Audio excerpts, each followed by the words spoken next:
Okay, so I'm editing my review right now for this book, The Anatomy of Prose by Sacha Black. Too long didn't read. It's awesome. 5 stars. And now onto the show where I will give you a chapter by chapter review, which will take an eternity, but it's great. Hello everyone. Today, this book arrived, The Anatomy of Prose by Sacha Black. So I have decided to review it. I just finished reading the intro and chapter 1.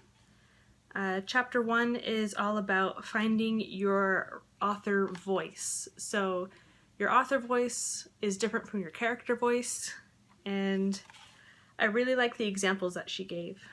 So I'm just gonna read the two of them just to show you the examples that she does in the book. So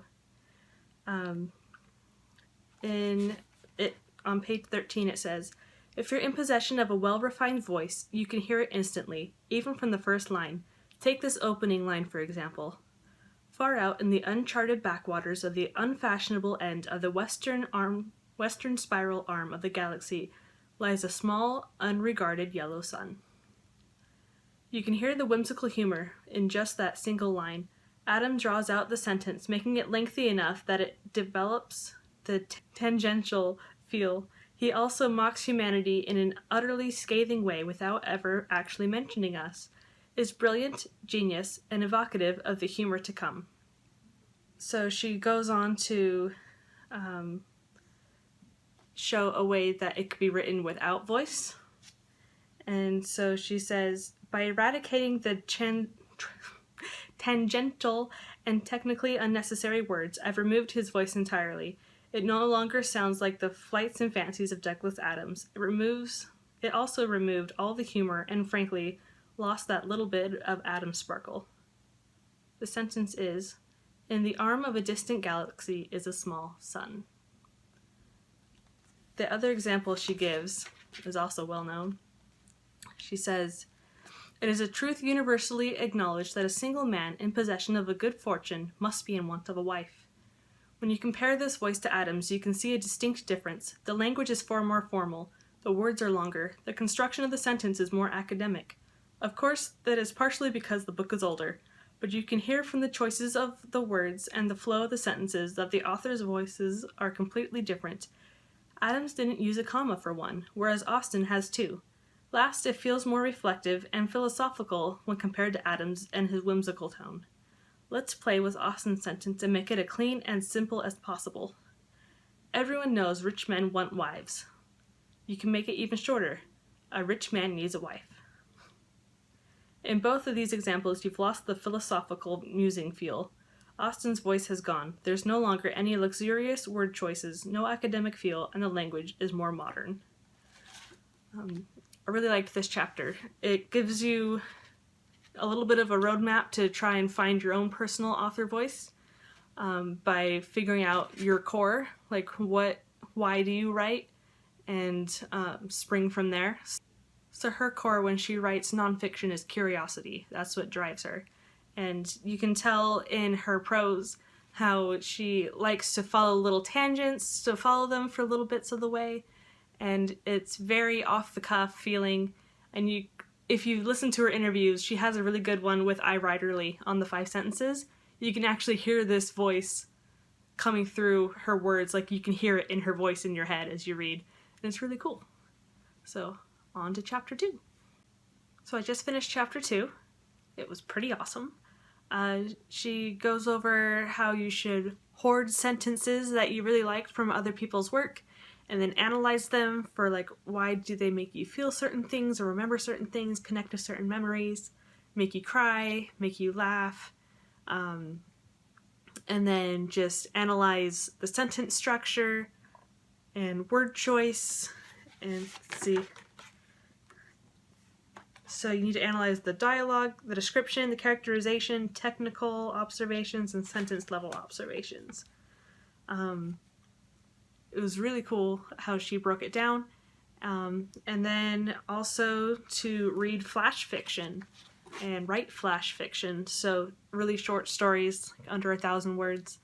under 500 words, and just practice trying to get emotion and telling a whole story really short so you can get your sentences more concise to how you want to convey emotion and get rid of all the fluff and the filtering and things like that.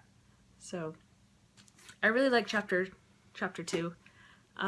There are some sentences that I remember from books that I've really enjoyed, things that have stood out to me, and I haven't really analyzed them before, so I think I need to do that.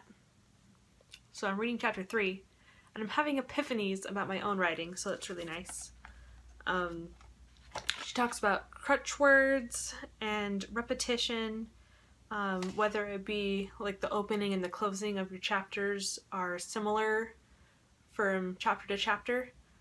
So a lot of my chapters in my first book open with the beginning of the day and close with passing out or going to sleep, but them losing consciousness somehow. And so I definitely need to work on that. And I know one of my crutch words is with that. So with that, this happened. And so definitely need to work on that. But I really like what she says about redundant words and repetitive words.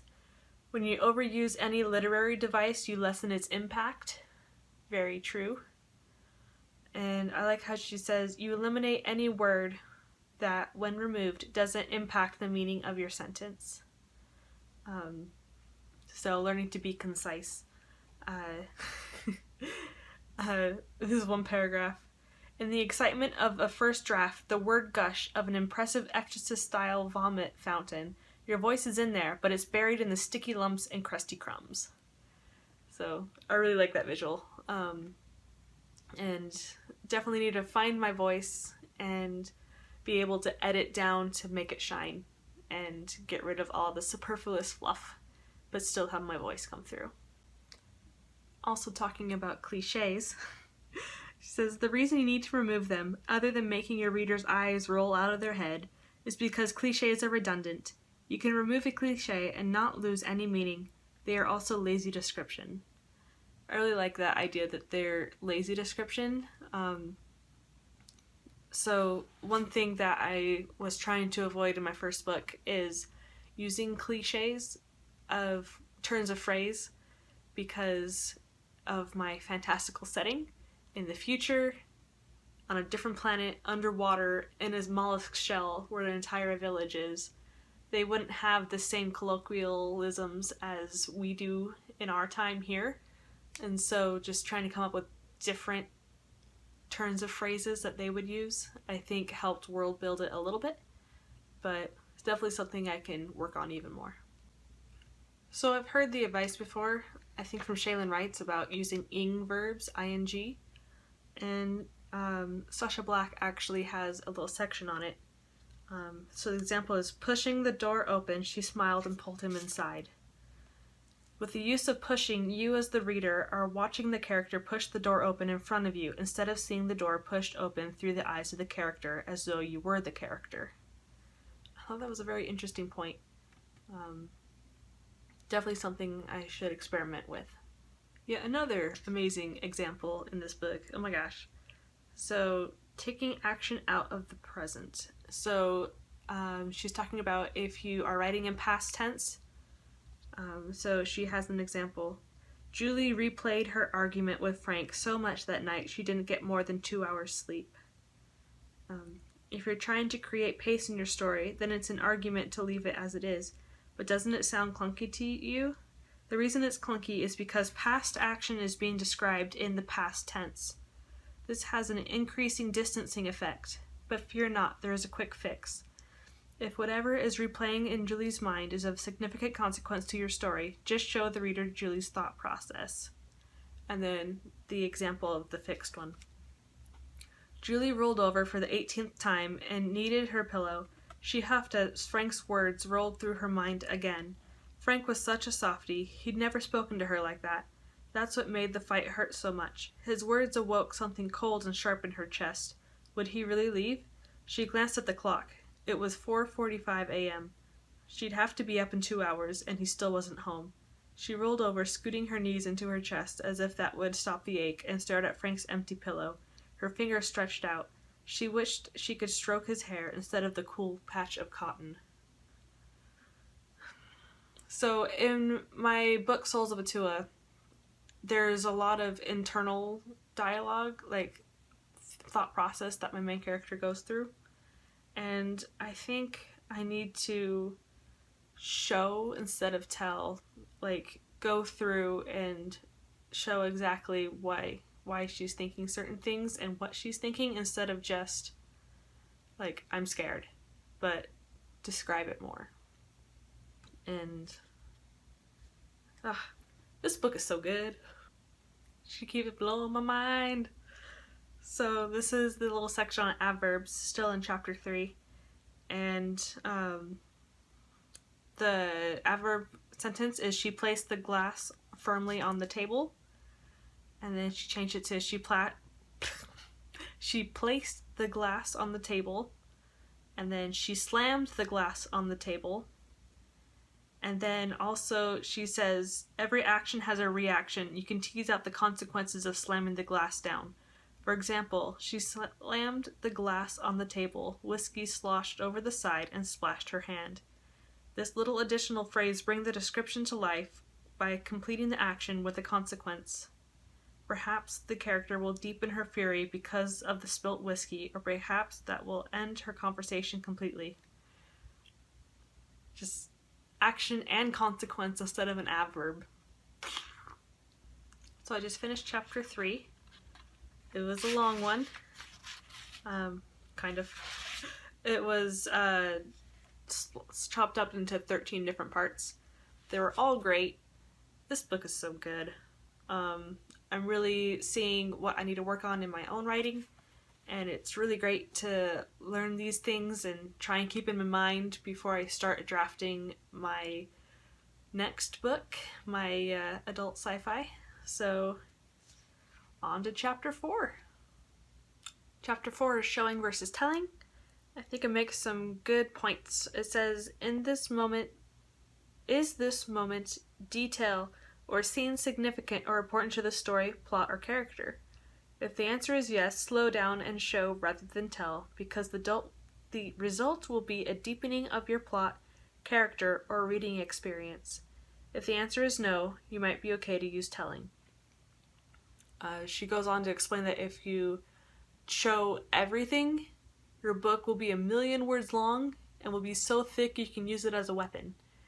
But that showing can deepen your understanding of the character.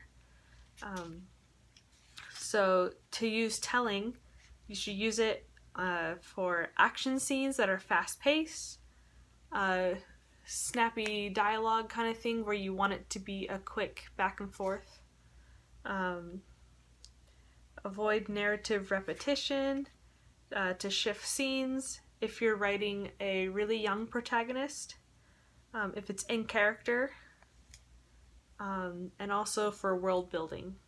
So don't have to have a full-on like 5 paragraphs of explaining why this certain type of bridge is recalling these certain kinds of memories in this character and why it's built this certain way. We can just say, this is the kind of bridge in like a sentence or two. Unless it really is important to the character and dredging up memories that are relevant. But yeah, that telling is okay. It's not a curse if you do tell some things. But now I'm going to read the part about showing. I found a good summary of when to show. Of course, you always need to ground your reader in time and space, so some level of showing the world is essential. But above that, unless you have a super descriptive style, the best way to keep your reader engaged is to describe things only when they're relevant or salient to the protagonist's plot or foreshadowing.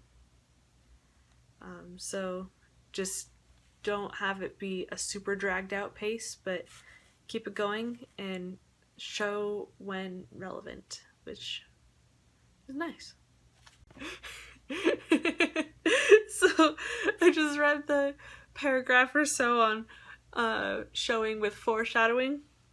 It says, you can't foreshadow by telling because you'll have to bonk the reader on the head with your telling stick and be all, oi mate, listen here, yeah?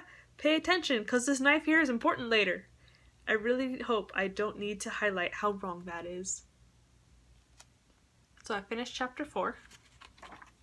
Yeah, 4. And she does say that you can use showing as well with world building. So complex world building needs showing. And I think I'm gonna have to try and balance my showing versus telling for my world building for my book I'm currently working on, my adult sci-fi. So it's gonna be interesting trying to balance, trying to show how the government system works, show how the oracle system works, and not just tell it. But also I don't want it to be chapters of just exposition of this is how it works. So, need to work on that. Alright, chapter 5 is dialogue. And the first page of this chapter, there's a quote that is amazing. It is by Gabriella Pereira from the book DIY MFA, Write with Focus, Read with Purpose, Build Your Community. It says, dialogue is communication between characters, not communication between the writer and reader. Do not confuse the two. I think that's really awesome, because a lot of times we try and to integrate our exposition, like our info dumps, into dialogue to make it seem a bit more natural, but we need to remember that it is dialogue between characters and not between reader and writer. So, that was really awesome. So I'm at chapter 5.13, differentiating character and tone in dialogue. And I really like a couple of the points here. Remember, dialogue is no longer your voice as the author or narrator. Dialogue is your character's own voice. So it's important to reflect that difference in the tone and style of dialogue. She goes on to talk about accents. And she says, however, if you're not a native of the dialect you want to write, it could be challenging. Remember, too, it's important to get your work checked by someone who is a native speaker, as it's easy to get inflections, word choice, and word meaning wrong and inadvertently cause offense. After all of these diversity videos that have been going up, like by Cache Warren and others, I think it's really cool that other authors as well have seen the benefit of like sensitivity readers, in this case, someone who is a native speaker of a dialect. I think that's really cool. Even more good advice. Surprise. These little nuances are what differentiate one character from the next. If you have a character that's always dry and sarcastic, reflect that in their dialogue. If they're pompous, have them speak in a pompous way. If they're slow and deliberate by nature, slow down their speech. Have them use 20 words when 5 would do. As a side note on that particular trait, it can be laborious for readers to read overly long-winded characters. Here you need to strike a balance rather than having them speak in a long-winded way throughout your novel. Choose a few key moments to highlight the trait. I really like that. There's been a few reviews of books that I've seen where they say that a character is described as being awesome and being able to kick butt, and then they're just a damsel in distress the whole time. So, like, there was one book review by, used to go by the name Insane Reader, but he was reading a book about a cowboy who was described as a rebel, and that, like, a rebel against what? Like, what? Like, it was just an adjective and never expounded upon. And so, like, he's a bad boy, and then, oh, okay, like, it's just a descriptor and it's never actually like incorporated into the dialogue and into how he acts. So I think it's interesting. She has another great idea, of course, and that is to create word banks of words that your character might use in dialogue, just to help get a consistent tone. If you use words from these word boxes a lot and just make things more consistent, then it's easier to tell characters apart. Finished chapter 5 on dialogue, and there was actually a section on inner monologue and how it should be used sparingly, like a delicacy, and that is something that I worked on my first book. I had a lot of interior monologue, and I tried to limit it to 3 sentences max every time it was used now, and that interior monologue should be using the character's voice and not the author's voice. And I think I need to go through and look at those again, but really good chapter. Chapter 6, Word Delicacies. So in the first bit, it's talking about verb choices, so either weak or strong verbs, verbs that get your sentence across in the most efficient manner possible. So instead of she hit him, it could be she punched him or she smashed him. It could be different verbs have different connotations, like more humorous or more serious, more positive or more negative. So she goes over that in the beginning. And now on to the rest of chapter 6. I like her examples of specific versus general descriptions. So her example 1, he was average height with brown eyes and a hard stare. Example 2, he slipped through the crowd unnoticed. His height allowed him to slide between taller heads and bodies. I caught his intense brown eyes and faltered. They were so dark, they were almost black. You can use specificity and generality to create characterization. In example 1, we say brown eyes, which is generalized and unspecific. But in description 2, we've said the brown is both intense and so dark his eyes are almost black.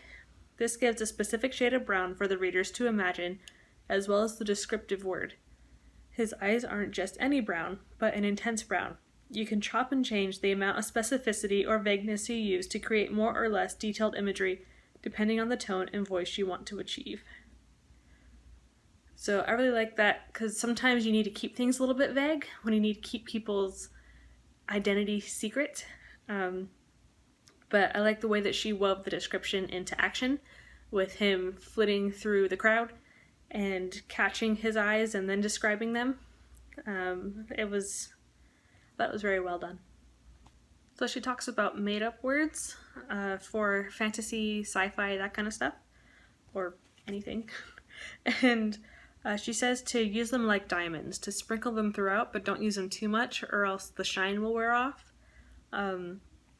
She did have a lot for her YA fantasy book and actually had a glossary. So that might be helpful for some things to have a glossary. I might actually need like a solar system map for my book, just so people know what the words mean, what they're associated with, so they can keep things in order in mind. So that's helpful. I just read the section on first and last lines. So good. So the last line of a book could be stating your book theme, like it did in Animal Farm, which says, the creatures outside looked from pig to man, and from man to pig, and from pig to man again, but already it was impossible to say which was which. So stating the theme of your book at the end. Or the last line could be a series hook, so if you're writing a book series. But now our friendship is gone, replaced by the one thing we still have in common, our hatred for Maven. I don't need to be a whisper to know we share a thought. I will kill him. So that was the end of The Red Queen by Victoria Aveyard. I like how she explains, this line works because two people who hate each other team up because of their mutual dislike of a third party. Second, and more importantly, the words I will kill him are a statement of action. As the reader, you're now desperate to know if she succeeds. So, hooking them into the next book. So not necessarily a cliffhanger, but still getting them interested to figure out, will this happen? And I really like that because my first book that I've written is the first of a series, so gotta figure out how best to work a hook into the last line. Chapter 7, Descriptive Prose. I really like this. Here's the key principle to bear in mind when writing description. Where possible, make your description work for you multiple times over. By that I mean, can your description highlight something more than just imagery? A piece of personality, perhaps something symbolic, maybe a character's belief, their quirk, or a moral quandary. So, so good, so good. She makes a good point about when to use more description versus less description. If something is not normal, then use a lot more. If you're just trying to establish that there's a cat out there, you can just say a cat if it's not that important. But if it's like, what did she say? Sabrina the Teenage Witch's cat and it talks, you need a lot more description. Like, it's going to be important and it breaks the rules of normal. So here's a gem talking about how there's this thing called the hero's lens. So the way that the hero or protagonist or main character sees their world will tint how they describe their world. So certain POV characters will use different verbs or adjectives depending on their point of view, what they're used to, how they grew up, what they value, that kind of thing. So having a different vocabulary for each character can be very important to help differentiate who's speaking and just make it more natural and feel like this is this person talking and not the author talking through the person. So section 7.3 on world building description, I really like it so far. It says, what's better, telling your reader the protagonist is in an empty abandoned building, or describing the effects the empty atmosphere has on them? Describing the impact on your character simultaneously deepens your characterization and builds your world. Ask yourself how your protagonist experiences your world.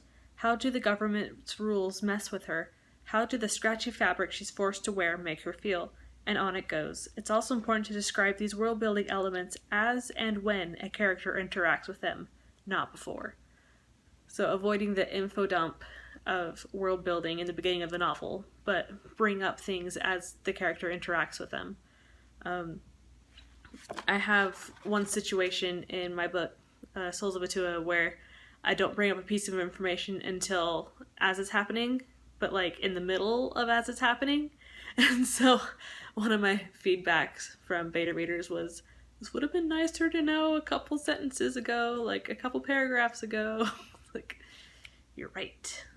There's this cool idea here about how to do an ebb and flow, about how you have some paragraphs that are more description heavy, more sections that are super descriptive, and then pull it back with descriptions for the next section so people use their imagination more and just have an ebb and flow of a lot of description and then less description, which I thought was really cool.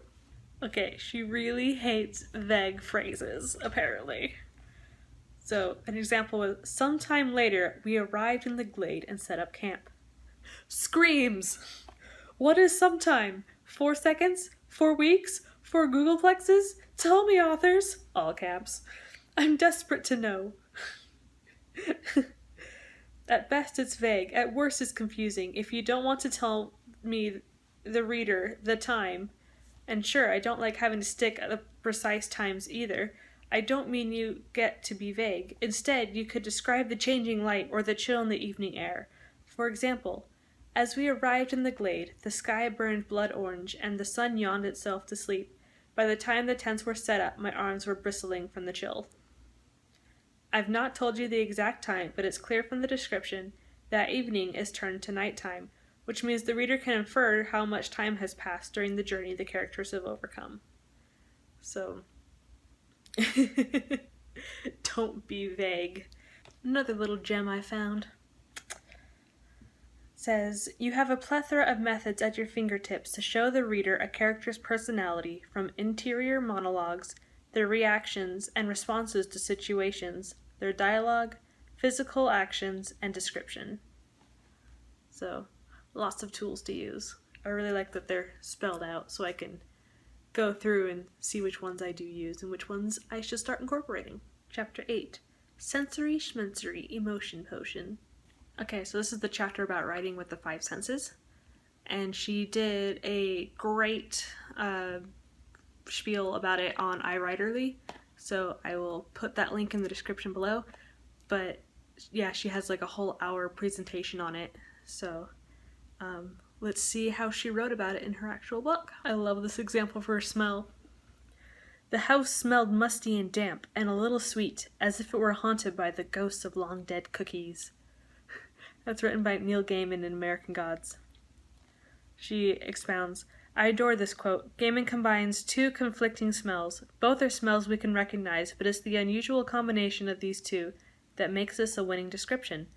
Don't be afraid to experiment with pairing unusual smells, and remember, adding a consequence or personal reflection from your character makes the smell come alive. If it weren't for the character thinking the smells were like cookie ghosts, the description wouldn't be as effective. I love it. With sound, she gives a warning that a lot of people use filtering for sound, like she heard the crunch of leaves instead of the leaves crunched beneath her feet. And she talks about the use of crescendos and then also silence to give that impact. She talks about how there are repeated sounds, like this version of alliteration where it's the same vowel in a lot of the words. So her heart ached and languished in the agonizing reality that he was gone. So that a vowel all over the place can be lyrical. So that's the sense of sound. I just really like this one sentence. Have you ever been so angry your mouth dries up and tastes poisonous? So good. For touch, she wants us to be able to go through and describe the textures of buildings, weather and air, the ground, skin, weapons, clothes, nature, and emotions. You might not think of emotions as having a texture, but they do. Think about the hot throbbing of rage, or the cold prickle of fear. So here are some tips that Sacha has on showing emotion, like having emotion come through your writing. So quick tip. Instead of having your protagonist feel the obvious emotion, like sadness over the death of a loved one, have them feel something they shouldn't. Flip the expected emotion on its head and feel something controversial, like relief, or joy, or vengeance. Layering emotional details in prose is a fantastic method of building up believable emotions. And another quick tip. The more explosive outer emotion should be shown through action and dialogue. The inner emotion should be shown through thought and body language. And then she has a bunch of questions that you should ask yourself, like what judgment is your protagonist making about themselves against their moral compass? The best person to torture protagonists isn't the villain, but themselves. We are usually our own worst critics, and so self-judgment and self-criticism are an excellent way to torture a protagonist, especially if they've broken one of their morals or values. And then another way to create emotion is have them blatantly lie to others. Like, of course I'm gonna survive this. Yeah! Or have them lie to themselves. Like, I'm gonna survive this wound. Yeah, of course! No. So she says the reason that she's going over sensory detail and emotions in the same chapter is because you need to use the senses to explain the emotion and to bring it into full fruition. This is why the quickest and easiest way to create effective emotions is to engage the senses when you write. Okay, so now we're on creating fear in prose, still in chapter 8. There's this great quote that she has from herself, from one of her other self-help books. And it says, "Don't tell me the killer is standing in front of you holding a knife covered in blood. Show me the table where the knife used to sit, and a trail of blood droplets on the floor that finishes at your feet. Let me hear the creak of floorboards or the click of a lock that no one's had the key for in a decade." I love it. I love it. she talks about how you need to have the lead up with the senses until you have the big description of the monster. You need to have other things, whether it be like the sounds of like the creak on a staircase or the cold spot. Even slasher films use sensory touches to build tension and fear before they throw in a jump scare. Just build it up, use your senses, and I love it. So ways to create fear include writing visceral reactions, body language, pathetic fallacy, missing items, sudden changes, fight, flight, or freeze, and withholding information. At the prose level, to create the same effect, you can use ellipses, cut off dialogue with em dashes, have interruptions, and sudden changes in atmosphere. So, pretty cool.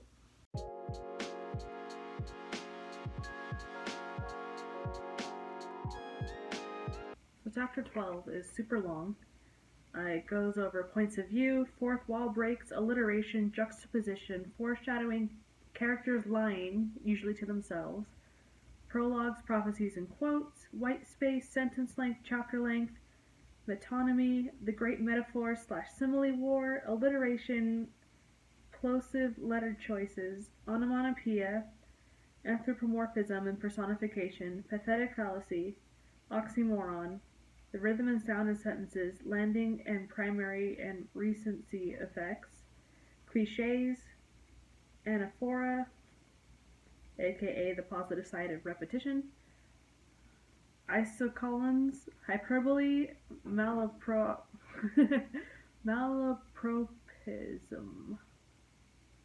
That's an interesting word. I really like this point she makes about fourth wall breaks. She says, breaking the fourth wall is a narrative technique, which means if you do break it, you need to ensure it's broken for a reason. Comedy is great, but because of the jarring effect, a wall break should serve a deeper purpose.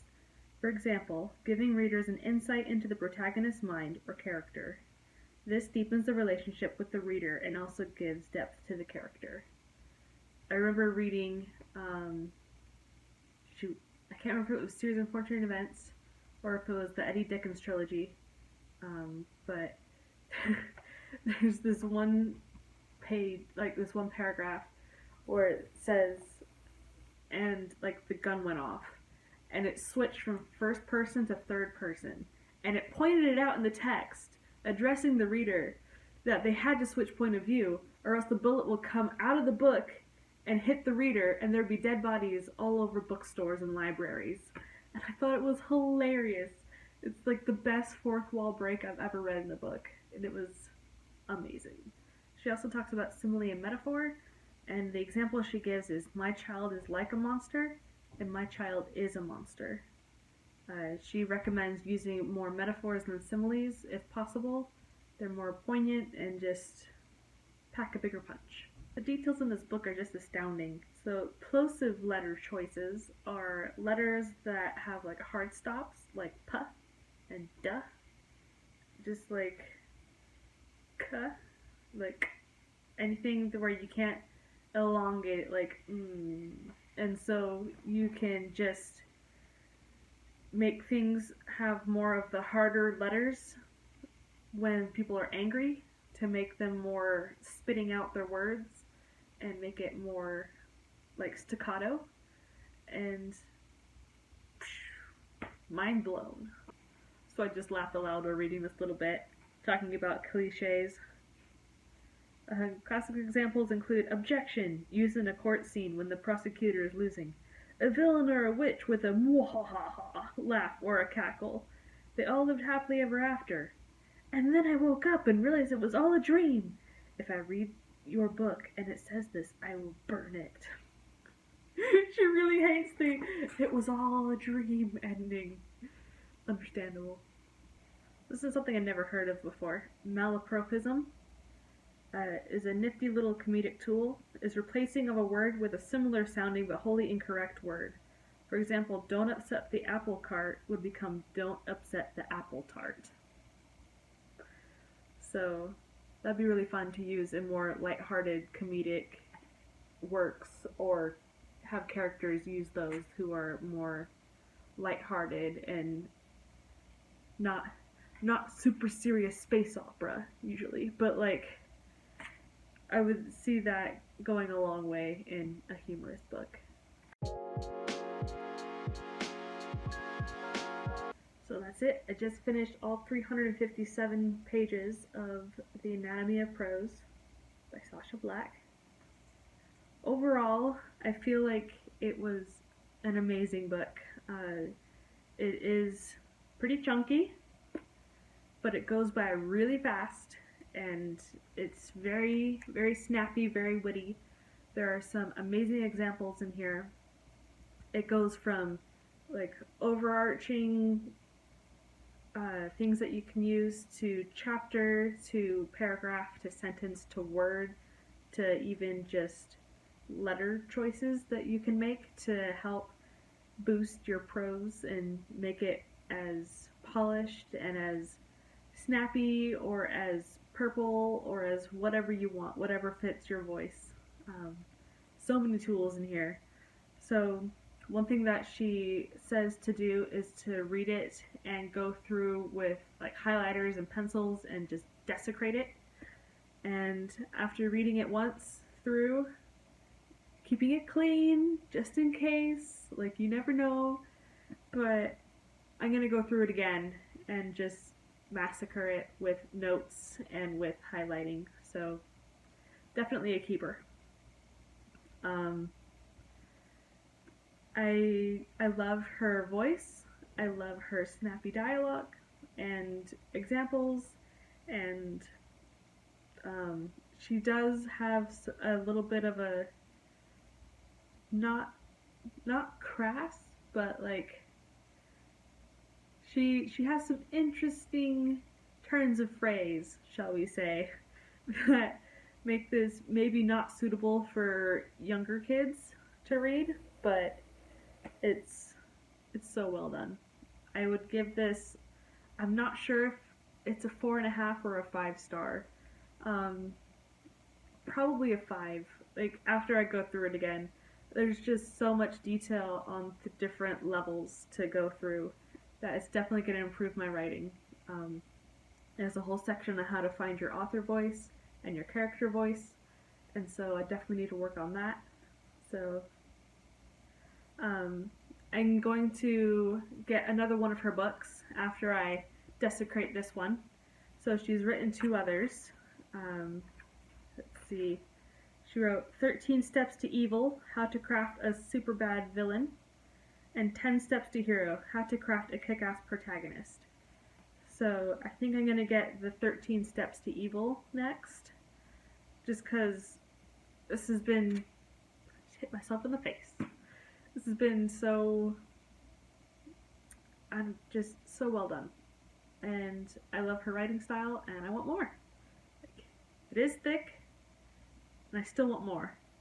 It wasn't boring, it was a breeze, and I highly recommend. So, 5 stars.